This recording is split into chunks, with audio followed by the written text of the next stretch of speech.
Nous avons souvent une fâcheuse tendance à l'oublier, mais après le débarquement du 6 juin 1944, il aura donc fallu 11 longs mois pour voir l'ensemble du territoire français libéré de l'occupation nazie. Voilà ce qu'est venu nous rappeler à l'instant le troisième et dernier volet de la série Libération, dans la joie et la douleur, réalisé par Valérie Mans, dont vous avez déjà pu découvrir les 2 premiers épisodes sur notre chaîne. Mais derrière les scènes de liesse, quel fut le lourd prix à payer pour intégralement libérer la France? Nous allons en débattre maintenant avec nos invités présents aujourd'hui sur ce plateau de Débat Doc. Olivier Viviorca pour commencer. Bienvenue à vous, Olivier Viviorca. Vous êtes historien spécialiste de la Seconde Guerre mondiale et professeur de l'École normale supérieure de Paris-Saclay. Vous étiez le conseiller historique sur cette série que nous avons découvert aujourd'hui. Et votre dernier livre s'intitule Le débarquement, son histoire par l'infographiste, un ouvrage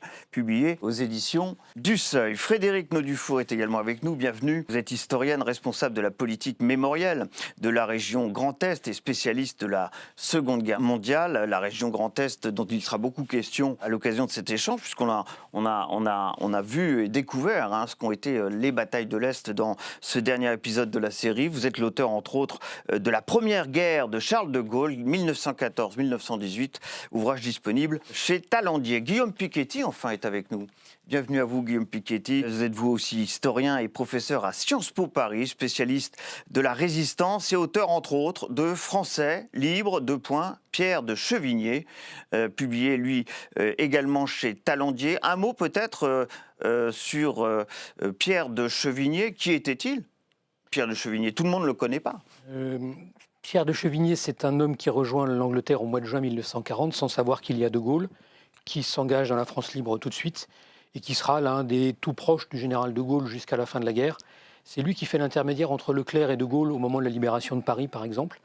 Et puis après, il est député MRP, et il va rompre avec De Gaulle au moment du retour au pouvoir gaullien au printemps 1958. Bon, on ne va pas trop spolier, évidemment, mais son histoire est à découvrir donc à travers votre livre chez Talandier. Olivier Viviorca, nous sommes à l'automne 1944, au moment où commence le dernier épisode de cette série, et là, le constat est là, la ferveur est retombée.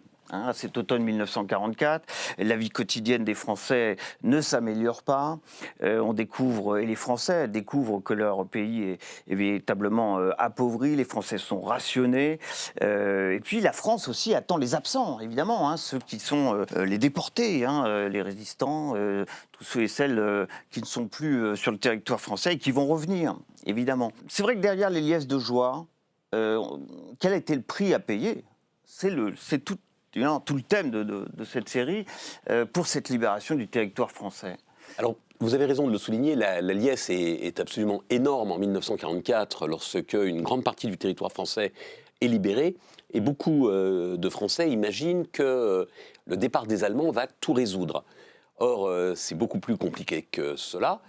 En effet, d'abord, une grande partie du territoire est détruit, ce dont on ne se rend pas nécessairement compte sur le moment, mais ce que l'on va expérimenter au quotidien, ce qui veut dire notamment des difficultés en termes de logement, des difficultés en termes de voies de communication. Par ailleurs, les pénuries perdurent, et elles vont perdurer longtemps. On sait que le rationnement s'achève en 1949 seulement. Et puis enfin, la guerre n'est pas achevée. Une partie du territoire, certes modeste, reste aux mains des Allemands, et les Allemands, on le sait, en décembre 1944, vont lancer l'offensive des Ardennes, ce qui signifie que les épreuves sont encore extrêmement nombreuses pour la population. Alors, question toute bête, si on compare ce qu'a été la campagne de France au printemps 40 et cette fameuse période de la libération du territoire français à partir de juin 44, bien entendu, laquelle de ces 2 périodes a été la plus meurtrière pour les Français? La période de 1940 a été meurtrière d'abord et avant tout pour les militaires, assez peu pour les civils. Par exemple, les villes françaises ont été relativement peu bombardées. En revanche, la période de 1944 a été meurtrière pour les militaires, notamment par exemple dans les Vosges, mais d'abord et avant tout pour les civils. Parce que vous avez eu des bombardements alliés sur la France à partir de 1944, parce que tout le territoire français est désormais un champ de bataille, les destructions sont donc nombreuses, et parce que les Allemands mènent une répression avec l'aide de leurs complices français qui se radicalisent. Et donc beaucoup de massacres ont lieu, le plus célèbre étant celui d'Oradour-sur-Glane.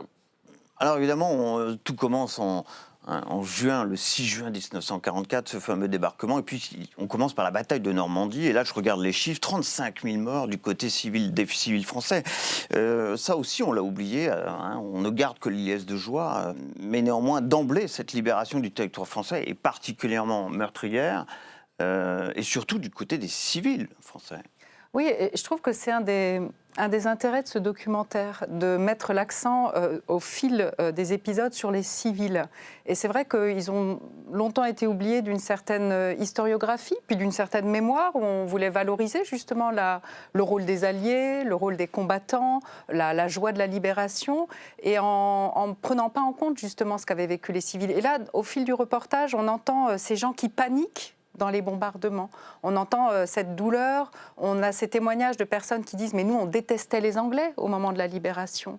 Et puis le documentaire fait aussi la place à certaines récentes découvertes par les historiens. Je pense par exemple à la question des viols perpétrés par les soldats américains notamment. Donc tout ça, ça arrive aujourd'hui parce que finalement, pendant très longtemps, c'était difficile de l'exprimer. Ça ne correspondait peut-être pas au récit national qu'on a longtemps vendu à la France, si je peux utiliser cette expression. C'est ce que vous êtes en train de nous dire? Oui, je pense que ça ne correspondait pas à cette mise en avant d'une France combattante, d'une France qui avait lutté, d'une France qui était à la table des vainqueurs. Et ceux qui avaient vraiment souffert étaient les martyrs de la résistance, que ce soit pour les communistes ou pour les gaullistes. Et on pensait moins, effectivement, aux martyrs subis par des civils, que ce soit dans les bombardements ou dans les différents massacres qui ont eu lieu. Donc aujourd'hui, on a un changement de focale qui montre que l'histoire, elle continue à s'écrire et que le regard qu'on porte sur elle, il continue sans cesse à évoluer également. Dans ce documentaire, il nous est dit que cette bataille de l'Est, et notamment la libération de Strasbourg, aura été la plus meurtrière de cette libération du territoire français. Vous confirmez ? Alors, je ne sais pas si c'est la plus meurtrière, parce que c'est toujours difficile d'avancer des chiffres. En revanche, alors peut-être que mes collègues connaissent les chiffres précisément, mais en tout cas, c'est une des plus âpres. Parce qu'on arrive vraiment, on est à l'os. C'est-à-dire pour les nazis, c'est le dernier rempart avant que véritablement les Alliés franchissent le Rhin. Et je rappelle qu'aux yeux des nazis, l'Alsace et la Moselle représentent une partie du Reich, du territoire national du Reich. Et donc par conséquent, ils vont mettre des moyens et une ténacité absolument incroyable à le défendre jusqu'à la mort, et avec des troupes allemandes qui tiennent le coup. C'est même à se demander comment ils arrivent à faire preuve d'une telle persistance dans leur effort de guerre. Donc tout ça amène effectivement à des combats d'une grande violence et qui vont durer très tard, puisque la dernière localité libérée en France, en Alsace, est libérée le 19 mars 1945. Vous évoquiez tout à l'heure, bien sûr, le massacre d'Oradour-sur-Glane, notamment. Il y a eu Tulle. Et il y a eu aussi Mousset. Beaucoup d'entre nous, sans doute, le découvrent à travers ce film, Mousset dans les Vosges, avec là aussi massacre, déportation d'une partie de la population de ce village. Il faut peut-être nous en dire un tout petit peu plus sur ce qui s'est passé réellement à Mousset. Là. Oui, ça m'a fait très plaisir de voir qu'il y avait cette place consacrée à cette localité et les localités environnantes, parce que c'est très peu connu. Et en effet, on est dans un endroit très spécifique, on est dans les Vosges, qui représente pour les nazis la dernière ligne de front naturelle avant la pénétration en Alsace. Et par conséquent, ils vont y masser des troupes et garder cette frontière de manière extrêmement vigilante. Et en même temps, Mousset est à la frontière quasiment de l'Alsace et le point d'arrivée d'un certain nombre de réseaux de passeurs qui exfiltrent d'Alsace des gens qui sont recherchés par les nazis. Et dernier élément qui provoque vraiment ce drame à Mousset, c'est que les Alliés prévoient de parachuter des troupes et d'amener des moyens dans cette partie des Vosges qui ne vont pas arriver à temps. Et qui vont provoquer, en revanche, une répression absolument féroce de la part des nazis. Et donc, dans cette localité de Mousset, et dans plusieurs villages environnants, ce sont quelques 1000 personnes, 1000 hommes qui vont être pris comme otages et qui vont être déportés avec un taux de retour extrêmement faible. Et par conséquent, une vallée, la vallée du Rabodeau, qui s'est construite vraiment dans la douleur et aussi dans le silence de ces disparitions. Guillaume Piketty, quel prix a payé la résistance dans cette période de la libération du territoire français, entre le débarquement en Normandie, le débarquement en Provence, qui n'est pas évoqué dans ce dernier épisode, mais qui effectivement est très important également, le 15 août 1944. Quel a été le prix payé par la résistance pour cette libération ? Avant de répondre à votre question, je voudrais ajouter 2 choses. Allez-y. La première, c'est que les Français sont joyeux mais tristes parce qu'il ne faut pas oublier d'où ils viennent. Ça fait 4 ans et demi qu'ils sont extrêmement malheureux, que le pays est mis en coupe réglée, Oui. Et donc ils sont très très fatigués, vous voyez. Et puis de surcroît, ces bombardements, ces combats viennent encore en ajouter à leur souffrance. Mais d'où cette sensation de joie mêlée de très grande tristesse, d'inquiétude qui apparaît dans le documentaire.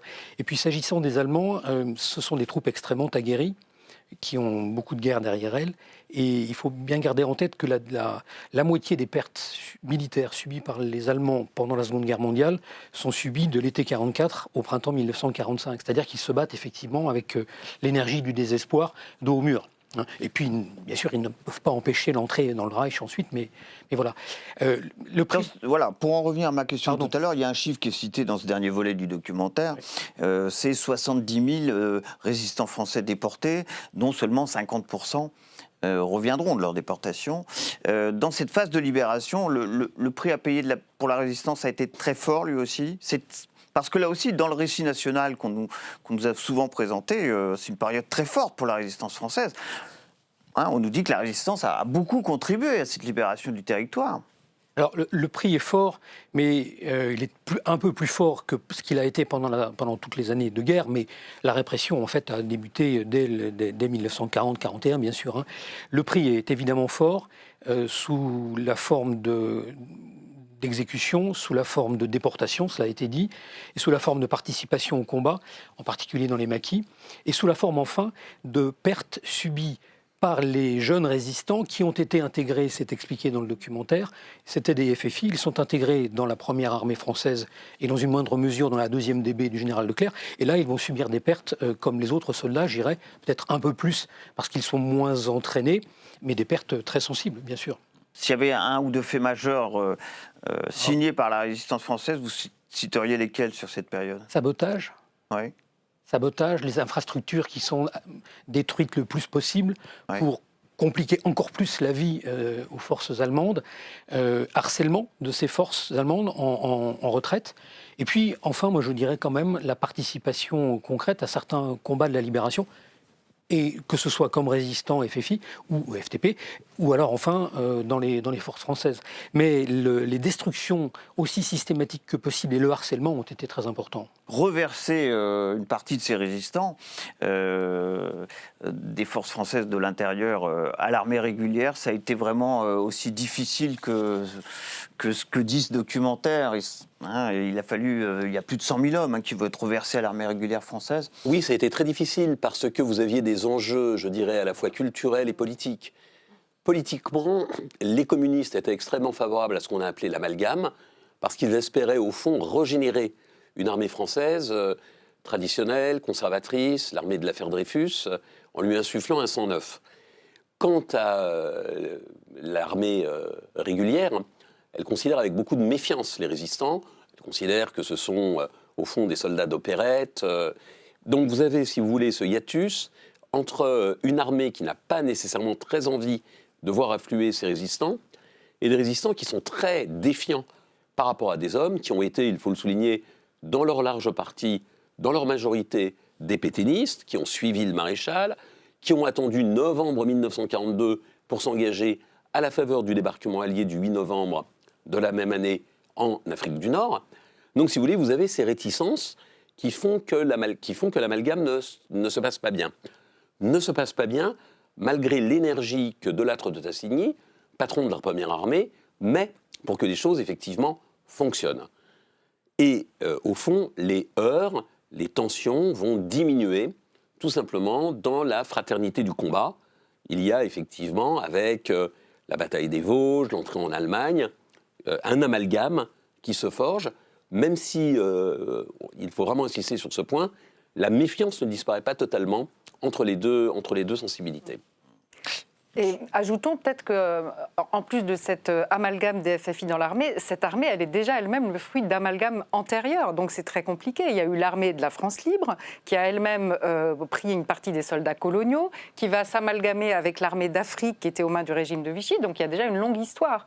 Et puis il y a peut-être un dernier enjeu politique, c'est que pour De Gaulle, laisser les FFI dans la nature, c'est un vrai risque. Et qu'il faut absolument maîtriser ces hommes en armes pour qu'ils ne fassent pas une guerre civile. Et un autre enjeu politique, mais cette fois-ci au plan international, l'idée est de reconstruire, d'avoir une armée française la plus importante possible pour tenir le plus de terrain possible et participer le plus possible aux négociations qui vont suivre. Et donc on rameut tout le monde pour toutes les raisons qui ont été dites, mais aussi pour faire masse, pour tenir le terrain. Alors il y a évidemment un homme central. C'est le général de Gaulle, Charles de Gaulle, qui va prendre la tête d'un gouvernement provisoire. On va y revenir. Charles de Gaulle, c'est étonnant, il ne veut pas commémorer ce débarquement du 6 juin 1944, tout d'abord. Ah non, là c'est la ligne rouge, tout simplement parce qu'il a été exclu de la préparation du débarquement. Il a demandé dès septembre 1943 que des négociations s'engagent sur la question de la dévolution du pouvoir. Les Alliés ont fait la sourde oreille. Donc on le fait venir en catastrophe à la veille du débarquement. Et l'entrevue avec Churchill d'abord et Eisenhower ensuite est une entrevue désastreuse. Et de ce point de vue, De Gaulle a toujours manifesté une très sourde hostilité au débarquement, refusant en 1964 d'aller le commémorer sur les plages. Guillaume Piketty ? Et refusant, bien avant cela, a priori, de parler à la radio pour accompagner le mouvement. Donc quand Eisenhower leur dit « bon, vous allez quand même faire un petit discours », non, il se retire sous sa tente, avec cet épisode fascinant d'Eisenhower qui a préparé une proclamation que lui, Américain, va délivrer. Il en donne le texte à De Gaulle, qui la note en disant « non, mais de toute façon, ça ne va pas, c'est scandaleux, etc. » Demande à l'Américain de tout mettre à la poubelle, l'autre lui dit « bah non, tout est prêt, ça sera basculé sur la France », d'où cette colère gaulienne. Et donc il est... Mais finalement, il parle quand même à la radio. Bien sûr, il finit par parler. Finalement, parce qu'il sent que le moment est historique et il va faire ce très beau discours sur la bataille suprême est engagée. Bien sûr. Mais parce qu'il n'a pas le choix. Alors, autre chose qu'on apprend en s'intéressant un tant soit peu à cette période, c'est que certains poussent De Gaulle à proclamer la République. Une fois, évidemment, De Gaulle ayant libéré Paris, notamment, ça c'est le symbole, un 25 août 1944, comme Bidault, qui préside, je crois, le CNR, sous votre contrôle à l'époque, et qui lui demande de proclamer la République, et De Gaulle dit non. Oui, je n'ai pas à proclamer la République, moi. C'est ça, on est à l'hôtel de ville de Paris, le moment est historique, et De Gaulle refuse de proclamer la République, mais parce qu'il est déjà dans son interprétation de l'histoire, c'est qu'à ses yeux, la République n'a pas cessé d'être. De manière évanescente, à travers lui-même, bien sûr, bien qu'il ne soit pas élu directement, mais il a tout fait pour avoir un encadrement démocratique, et donc il considère qu'il n'a pas à la proclamer. Et finalement, je ne sais pas ce qu'en pensent mes collègues historiens, mais cette manière d'interpréter les choses, elle va poser bien plus tard problème sur la façon dont la France peut s'emparer de ses propres responsabilités au cours de la guerre, puisque c'est une manière de considérer Vichy comme nul et non avenu. Et c'est quand même un vrai problème, puisque Vichy était là et était aussi, d'une certaine façon, la France. Et avait fait une croix sur la République, je crois qu'on peut dire les choses comme ça, très clairement. Vous avez peut-être un avis sur la question, l'un ou l'autre ? Oui, comme tu veux. Mais... Oui, ce que je voulais juste dire, c'est que De Gaulle, en juin 1940, hésite à démissionner. Et c'est Georges Mandel, ministre de l'Intérieur, qui lui dit « ne démissionnez pas pour emporter avec vous ce petit fragment de légitimité ». Donc, dans une certaine mesure, lorsque De Gaulle affirme que la République n'a jamais cessé d'être au travers de la France libre, il a raison, parce qu'il a ce fragment de légitimité, un fragment de légitimité qui est certes mineur, mais qui n'est pas beaucoup plus mineur que le gouvernement Pierlot, les Belges. On parle du gouvernement Pierlot, vous n'avez que 4 ministres belges qui ont franchi la Manche, c'est tout, sur un gouvernement qui en comptait plus d'une dizaine. Donc de ce point de vue, il y a une argumentation gaulliste et gaullienne qui tient.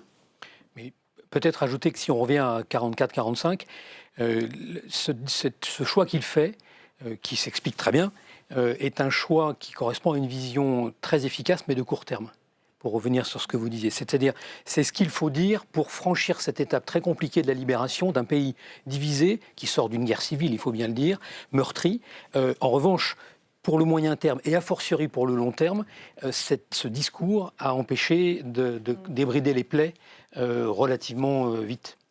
Alors, il devient président du gouvernement provisoire de la République française, le GPRF. Et pour aller vite, il va mettre en œuvre le programme prévu par le Conseil national de la résistance 1943. C'est Jean Moulin qui arrivera à fédérer les forces intérieures françaises dans des conditions extraordinaire avec le recul. C'est vrai que faire ça en 1943, c'était un véritable tour de force. C'était la mission que lui avait donnée De Gaulle. Que peut-on dire de la mise en place du programme ou en tout cas de l'essentiel du programme qui était prévu par ce fameux Conseil national de la résistance au moment où De Gaulle prend la tête du gouvernement provisoire? Alors, je dirais déjà, première chose, c'est un programme qui, bien sûr, découle. Ce qui va être mis en œuvre découle du programme du Conseil national de la résistance, mais découle également des travaux qui ont été conduits à Alger, sous l'égide du Comité français de la libération nationale, que préside très rapidement De Gaulle seul. Et donc là, pendant une année, des travaux absolument considérables ont été accomplis pour réfléchir à ce que devra être la France à la libération.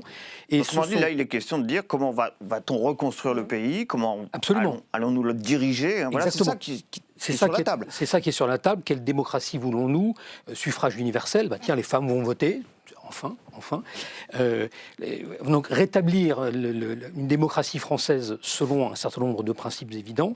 Mais ces travaux sont conduits donc à Alger, un petit peu à Londres, beaucoup à Alger, également en France. Et c'est la conjonction de tout cela qui est mise en œuvre par le gouvernement provisoire de la République française, qui a succédé au CFLN, si vous voulez, à partir de l'été 1944. Voilà. Je suis entièrement d'accord avec Guillaume Piketty. On a l'impression, si vous voulez, que vous aviez un désert et que soudain le CNR crée un programme, que ce programme sera appliqué à la libération. Et en fait, déjà, ce programme du CNR a été précédé par tout un ensemble de réflexions durant l'entre-deux-guerres, a été enrichi, comme Guillaume Piketty l'a rappelé, par les travaux en France métropolitaine, à Alger et à Londres. Et pour moi, l'important, c'est que le programme du CNR, ce n'est pas ce qu'il dit, c'est qu'il cimente un consensus. C'est-à-dire que ce qui était jusqu'alors, au fond, des réflexions, des propositions de groupes minoritaires, les avant-gardes des années 30, les communistes ici, les socialistes là, eh bien, va réussir à fédérer l'ensemble des forces politiques. Et c'est, je crois, la force du programme du CNR, c'est précisément d'avoir créé ce consensus autour d'un certain nombre d'idées forces qui sont l'intervention de l'État dans l'économie, les nationalisations, la sécurité sociale, l'instruction. Soulignons en revanche que ce programme du CNR présente quand même certaines limites. Rien sur les peuples colonisés, rien sur les questions de parité, rien sur les questions des femmes, et rien non plus sur la question des institutions. Donc il ne faut pas non plus faire du programme du CNR l'alpha et l'oméga de la réforme. En revanche, peut-être ce qui est intéressant, c'est de voir que lorsqu'on célèbre la libération, on se focalise souvent sur les actions militaires parce qu'elles sont très impressionnantes, puis c'est très concret, on comprend vite.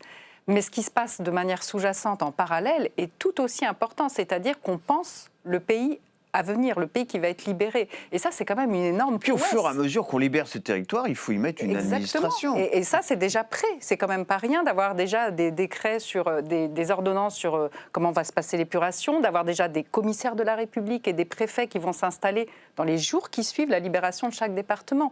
Donc c'est le gage pour De Gaulle, c'est la condition de pouvoir garder la maîtrise et la souveraineté de ce pays. Juste un mini addendum, tous ces projets ont également été conçus à la lumière de certaines expériences étrangères. Les travaillistes, les Britanniques en particulier, le Parti travailliste et le New Deal de Roosevelt. Et en fait, c'est, comme le disait Olivier Viaviurca, en fait, c'est la fusion de tout un tas de programmes de réforme, également avec inspiration de l'étranger. Avec cette idée d'un État-providence, hein, oui. Évidemment, commun entre Roosevelt. Juste après Churchill, voilà. Les travaillistes arrivent au pouvoir en Grande-Bretagne. Olivier, oui, éventuellement, bien montrer la différence entre la Première et la Seconde Guerre mondiale. Lorsque les canons se taisent en 1918, les Français veulent revenir à la situation qui prévalait avant 1914. Là, au contraire, tous les Français sont convaincus qu'il faut du renouveau, qu'il faut un changement. Et c'est une différence majeure qui oppose, je le répète, la Première et la Seconde Guerre mondiale. Oui, il y a tout un débat sur la Troisième République. Que fait-on de cette Troisième République? Parce que finalement, le régime de Vichy a évacué la Troisième République. Mais est-ce qu'on revient à cette République? Est-ce qu'on invente une autre constitution? Il va y avoir des débats sans fin jusqu'en 1946 là-dessus. Les travaux de ce gouvernement provisoire sont considérables, hein, compte tenu de l'état des lieux dont on a parlé au tout début de cette émission. Il s'agit de reconstruire la France. Grande décision sur les nationalisations. Ça, c'est le grand point fort du début de la prise de pouvoir de Gaulle à la tête de ce gouvernement provisoire. Pourquoi avoir fait ce choix? Parce que c'était indispensable pour espérer, en quelques mois, commencer à reconstruire le pays. Il y a l'idée qu'au fond, le patronat a failli. Et on le voit d'ailleurs dans l'effort de réarmement, l'outil industriel n'était pas prêt, et donc que l'État doit remplacer un patronat qui est guidé par le profit, qui est guidé par le court-termisme. Et l'idée, c'est que l'on va nationaliser, hormis des nationalisations sanctions, comme par exemple Renault ou Gnome, oui. Qui va donner la SNECMA puis Safran. L'idée, c'est qu'on va nationaliser des secteurs clés, lesquels? Les banques et l'énergie. Pourquoi? Parce que si l'État contrôle les banques d'une part et l'énergie de l'autre, il a les moyens de pression pour imposer une politique économique et une politique industrielle. L'originalité française par rapport, par exemple, au Royaume-Uni, où vous avez aussi des nationalisations, c'est deux choses. La première, c'est que les nationalisations vont être couplées à une planification. Donc on va orienter l'économie, on va lui donner au fond un cap, on va lui fixer un cap. On prétend que cette planification est une planification indicative, qu'elle n'est pas obligatoire, c'est vrai, mais pas pour les entreprises nationalisées. Et les entreprises nationalisées, c'est quand même un énorme morceau. Et le second élément, c'est que ces nationalisations et cette planification sont aussi couplées à une volonté de justice sociale. Et donc, du coup, il va y avoir dans la population l'idée que les Français vont recueillir le bénéfice de cette politique économique. Vous voulez rajouter peut-être quelque chose? Non? Non, mais je voulais, à l'appui de ce que vient de dire Olivier Viaviurca, les deux mots qui n'ont pas été prononcés, c'est sécurité sociale. C'est ce que tu viens de dire, justice sociale, mais cette idée de la sécurité sociale grand angle, c'est aussi un produit de la libération. On a une idée de la manière dont étaient perçues ces premières mesures de ce gouvernement provisoire du côté du peuple français, qui n'est pas encore, avec un territoire qui n'est pas encore une fois totalement libéré, au moment où ces premières décisions sont prises. Je ne sais pas si en 44-45, le peuple français mesure ce qui est en train de se produire en termes de réformes. D'abord parce que, comme toujours des réformes, on les veut, on les met en œuvre, mais les effets se font sentir sur le temps moyen-long. Et puis surtout parce que le peuple français est dans une situation épouvantable. La France, et c'est très bien montré, même dans le documentaire, est dans un état catastrophique. Absolument catastrophique. Peut-être la seule mesure qui va être très perceptible, c'est le vote des femmes, justement, qui lui est voté à Alger, de manière d'ailleurs très difficile. Ça n'est pas arrivé comme ça. En avril 1944. En avril 1944, mais après des très très durs débats, sachant qu'il y avait une seule femme qui siégeait dans cette assemblée consultative provisoire à Alger. Donc ça a été compliqué, mais en revanche, elles vont pouvoir voter dès l'année 1945 au municipal. Et donc ça marque forcément les esprits parce qu'il y a une mobilisation et c'est un événement. Et puis il y aura aussi des élections législatives en 1945, où ce sont les communistes qui arriveront en tête, et ensuite les socialistes. Autrement dit, il y a une majorité là qui se dégage dans un Parlement provisoire, puisqu'on attend évidemment la Constituante, l'arrivée de la 4e République. Et puis De Gaulle, lui, décidera de partir en juin 1946. En janvier, pardon. Oui, c'est un peu plus compliqué parce que l'un des problèmes de Gaulle, et c'est ce sur quoi Pierre Brossolette l'avait alerté, c'est qu'en créant le CNR, il a ressuscité des partis politiques. Et à la Libération, De Gaulle refuse de créer un parti, en pensant qu'au fond, il faut répartir les bonnes volontés dans l'ensemble des formations politiques. Et du coup, il se prive d'un instrument. Et les partis politiques, pour tout un ensemble de raisons, n'aiment pas De Gaulle. Et s'ils n'aiment pas De Gaulle, c'est aussi en raison du point de vue institutionnel que De Gaulle défend, c'est-à-dire d'un exécutif fort. Et donc, si vous voulez, ce problème entre De Gaulle et des partis politiques assez attachés au primat du Parlement va déboucher sur le départ du général De Gaulle en janvier 1946. On va voir un extrait de ce qui était donc le dernier épisode de cette série, dont vous avez été le responsable historique, à propos de l'épuration durant cette fameuse période de la libération du territoire français. Le ressentiment des Français s'est aggravé depuis que les récits des tortures et des exactions de la Gestapo et de la milice sont sortis au grand jour, comme les premières images des camps d'extermination. Les prisonniers et les déportés manifestent pour que justice soit faite.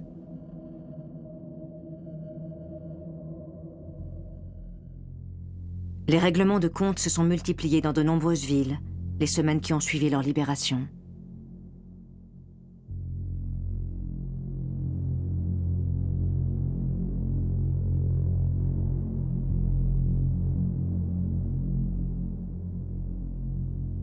L'épuration extrajudiciaire aura provoqué 8 000 à 10 000 victimes et abouti à la tonte de 20 000 femmes. L'épuration extrajudiciaire aura provoqué 8 000 à 10 000 victimes. C'est ce qui est dit à la toute fin de cet extrait. Il faut en parler de cette épuration parce que là, nous sommes sur ce que certains appellent aussi l'épuration sauvage. Alors, je ne sais pas comment il faut la qualifier. Ensuite, il y aura une forme d'institutionnalisation du process, du processus d'épuration. Mais là, nous ne sommes pas là. C'est-à-dire que c'est une épuration qui a lieu au fur et à mesure de la libération des territoires. C'est oui, comme ça ? Oui, c'est un tout petit peu plus compliqué. C'est-à-dire que l'épuration sauvage, dont on a vu les images qui sont très choquantes, a effectivement causé la mort d'environ 10 000 personnes. Alors, le chiffre est énorme. Si on le rapporte au nombre de personnes qui ont été inquiétées au moment de l'épuration, c'est finalement très peu. On a plus de 150 000 personnes internées au moment, à l'été 1944. Donc finalement... Donc ce sont des exécutions sommaires ? Oui, c'est des règlements de compte. Mais ce que je voulais rappeler, c'est que en même temps que ces règlements de compte ont lieu de manière sporadique, il n'y a pas un mouvement général, se met en place une épuration légale, exactement au même moment. C'est-à-dire, dès qu'un préfet arrive dans le département, une de ses premières missions va être de mettre en œuvre l'ordonnance sur l'internement administratif, sur le repérage des collaborateurs, pour justement que ce soit la justice qui fasse ce travail. Pour De Gaulle, l'enjeu, il est primordial. C'est encore une fois la légitimité du gouvernement provisoire qui est en jeu, de gérer cette justice.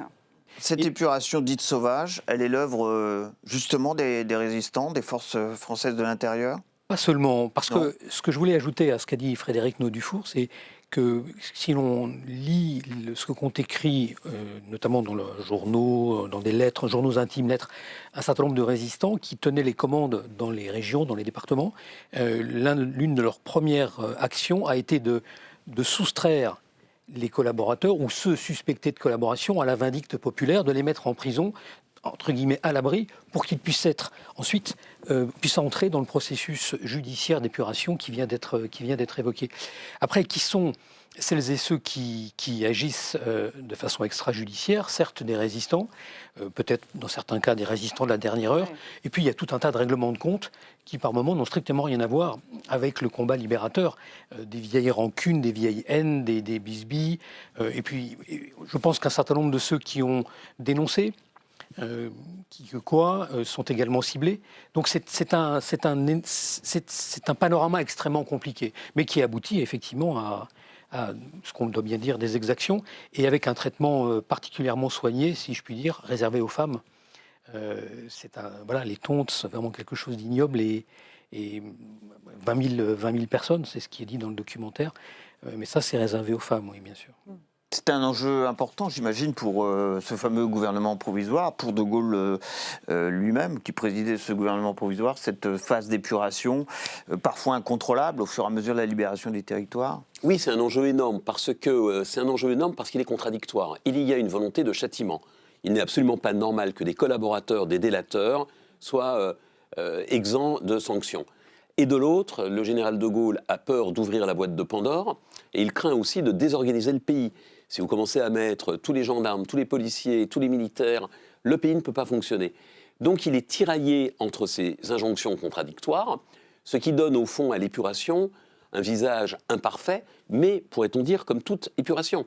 Les uns jugent que l'épuration a été trop violente, les autres jugent qu'elle a été au contraire trop clémente.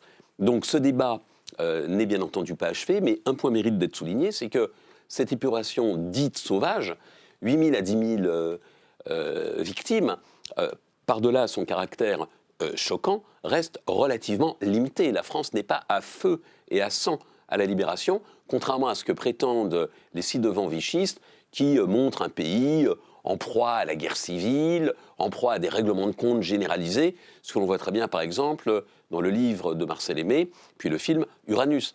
La réalité n'est pas celle-là, d'autant que le général de Gaulle va réussir à imposer un traitement légal de l'épuration via une épuration judiciaire, via une épuration professionnelle. Et ce qu'il faut dire aussi, c'est que cette épuration est à l'ordre du jour en 1944-45, mais en fait, elle l'est depuis 1940-41, avec essayer de comprendre pourquoi la France en est là. Et puis très vite, dans les journaux clandestins, apparaissent ces idées d'épurer le pays quand enfin la libération sera advenue. De ce point de vue, on peut aussi quand même souligner que Vichy a posé quelques jalons en déclenchant dès 1940 une guerre civile, en persécutant l'instituteur socialiste, en persécutant les juifs, en persécutant les communistes. Donc si vous voulez, la guerre civile est beaucoup plus intense, me semble-t-il, en 1940-41 qu'en 1944. Et l'épuration commence sous Vichy. Le mot même sûr. est utilisé par Vichy pour, par exemple, écarter tous les fonctionnaires qui n'auraient pas la bien-pensance du régime de Vichy. Donc c'est... Alors à l'Est, chez vous, dans cette fameuse région Grand Est, appelée aujourd'hui Grand Est, c'est Colmar, qui est la dernière grande ville à être libérée. Moi j'ai la date du 9 février 1945. 2 février. 2 février. Alors 2 février, vous rectifiez. Et puis alors on apprend dans ce documentaire qu'il faut attendre le 8 mai 45 pour que La Rochelle soit libérée, Dunkerque le 9 mai, Lorient le 10 mai, Belle-Île-en-Mer, Groix, presqu'île de Quiberon le 10 mai également. Les dernières villes libérées en France s'appellent Saint-Nazaire et Bouvron, qui est également d'ailleurs qui est une ville proche de Saint-Nazaire. Alors beaucoup ont sans doute découvert que après même la signature de la paix, de l'armistice du 8 mai 45, toutes les villes françaises n'étaient pas libérées. Comment se fait-il que les villes que j'ai citées aient été libérées, pour certaines d'entre elles, après le fameux 8 mai 1945 ? C'est l'intérêt du documentaire, justement, de nous promener dans l'ensemble du territoire, parce qu'il y a des réalités très différentes et des chronologies qui sont également très différentes. Alors, il s'est trouvé des poches où les Allemands sont restés et où il a été très difficile de les déloger. Mais on pourrait aller au-delà de ça. C'est-à-dire que si on considère la libération des gens qui sont prisonniers, elle va intervenir parfois beaucoup plus tardivement. Il y a des retours de déportés qui s'effectuent bien après cette date. Et pour citer, puisqu'on parlait de l'Est de la France, le retour du dernier incorporé de force alsacien fait prisonnier par les soviétiques et emprisonné en Union soviétique se fait en avril 1955. Donc on voit la longueur du temps que prend un règlement de conflit.